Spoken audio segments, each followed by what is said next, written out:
Hello everyone, welcome back.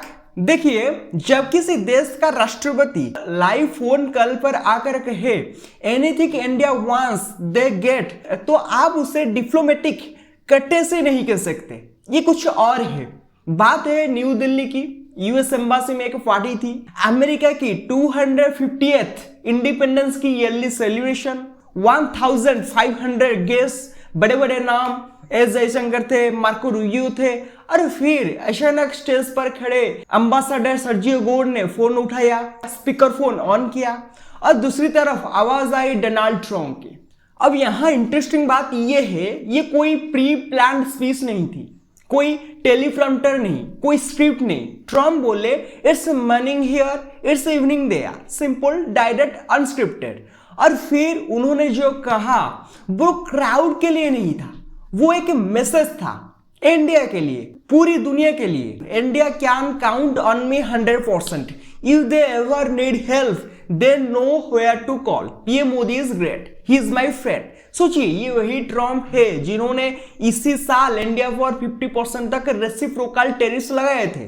वही Trump, और आज वो कह रहे हैं anything India wants they get. तो क्या बदला? क्या ये सच में दोस्ती है या कोई बड़ा गेम चल रहा है? देखिए, जियोपॉलिटिक्स में कोई फ्री लंच नहीं होता। जब अमेरिका कहता है हम तुम्हारे दोस्त है, तो उसके पीछे एक पूरा कैलकुलेशन होता है, और वो कैलकुलेशन है चाइना। अब ध्यान दीजिए, अमेरिका को एक ऐसा पार्टनर चाहिए जो एशिया में हो, बड़ा हो, डेमोक्रेटिक हो और चाइना का राइवल हो। इंडिया परफेक्ट फिट है, बस इतना समझ लीजिए, बाकी सब इसी से निकलता है। अब ट्रेड डील की बात करते हैं, क्योंकि ये सबसे इंपॉर्टेंट पार्ट है। मार्को रूबियो और एम्बेसडर गर्ड दोनों ने कंफर्म किया एक interim trade deal almost final है, कुछ ही हफ्तों में साइन होने वाली है। लेकिन डील यूं ही नहीं आई, इसके पीछे एक पूरी कहानी है। शुरुआत हुई टैरिफ से 50% तक इंडिया पर, इंडियन गुड्स पर। फरवरी में एक प्रिलिमिनरी फ्रेमवर्क बना, टैरिफ 18% पर आए। फिर यूएस सुप्रीम कोर्ट ने ट्रम्प का एक बड़ा एग्जीक्यूटिव ऑर्डर स्ट्राइक डाउन किया और टैरिफ्स गिरकर 10% पर आ गए। अब यहां इंटरेस्टिंग बात, इंडिया ने इन लोअर टैरिफ्स को लग करने के लिए क्या किया? इंडिया ने प्रॉमिस किया अमेरिकन एनर्जी खरीदेंगे, अमेरिकन एयरक्राफ्ट खरीदेंगे, अमेरिकन टेक्नोलॉजी, अमेरिकन एग्रीकल्चर। और यही प्रॉब्लम है या शायद अपॉर्चुनिटी। इंडिया अभी रशिया से सस्ता तेल खरीद रहा है, अमेरिका को ये पसंद नहीं। तो डील का के हिस्सा यही है, धीरे धीरे अमेरिकन एनर्जी की तरफ शिफ्ट करो। अब सोचिए, ये इंडिया के लिए इजी नहीं है। रशिया वाला तेल सस्ता है, अमेरिकन तेल महंगा, लेकिन जियोपॉलिटिकल अमेरिका के साथ रहना ज्यादा वैल्यूएबल है। अब बात करते हैं पैक्स सिलिका की। नाम सुना है शायद नहीं, लेकिन ये बहुत बड़ी चीज है। पैक्स सिलिका एक यूएस लेड इनिशिएटिव है। गोल सिर्फ एक, एआई और सेमीकंडक्टर सप्लाई चेन से चाइना को बाहर करो पूरी तरह, और इंडिया इसमें शामिल हो गया है। सोचिए, इसका मतलब क्या है? अगला बड़ा वार टेक्नोलॉजी का है, एआई का है, चिप्स का है, और अमेरिका ने इंडिया को उस वार में अपनी टीम में रखा है। इंडिया के इंजीनियर्स, इंडिया के टेक सेक्टर्स, इंडिया की मैन्युफैक्चरिंग सब ट्रस्टेड पार्टनर बन रहे हैं वेस्टर्न वर्ल्ड के लिए। लेकिन हर चीज इतनी स्मूथ नहीं है। जयशंकर ने स्टेज पर एक बात उठाई, visa restriction. India professionals, tour students, tech workers America में जाना मुश्किल हो रहा है। और रूबियो ने क्या कहा? उन्होंने अपनी क्यूबा इमिग्रेंट फैमिली की कहानी सुनाई, अमेरिका को बीकन ऑफ होप बोला, और फिर डिफेंड किया अमेरिका फास्ट पॉलिसीज को।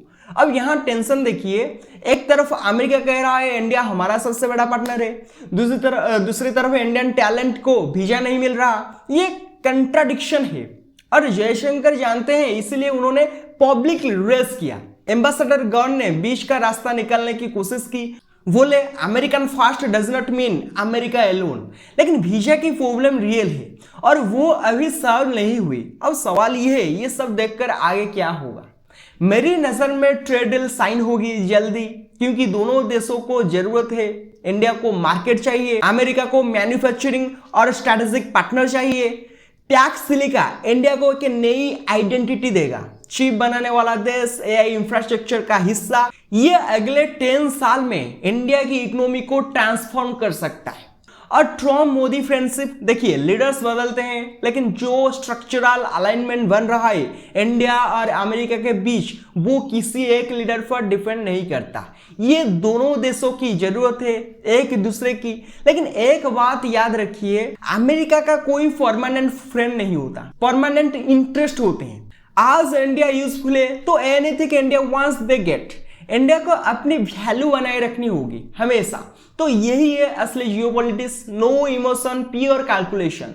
लेकिन अभी के लिए इंडिया की पोजीशन स्ट्रांग है और वो फोन कॉल जो ट्रम्प ने किया वो सिर्फ दोस्ती नहीं थी, वो एक सिग्नल था पूरी दुनिया को, इंडिया मैटर्स। और अमेरिका जानता है। अगर ये वीडियो आपको वैल्यूबल लगी लाइक करिए और कमेंट में बताइए क्या आपको लगता है ये India US friendship long term टिकेगी। मिलते हैं अगले वीडियो में। Thank you, have a good day. मिलते हैं नेक्स्ट वीडियो में।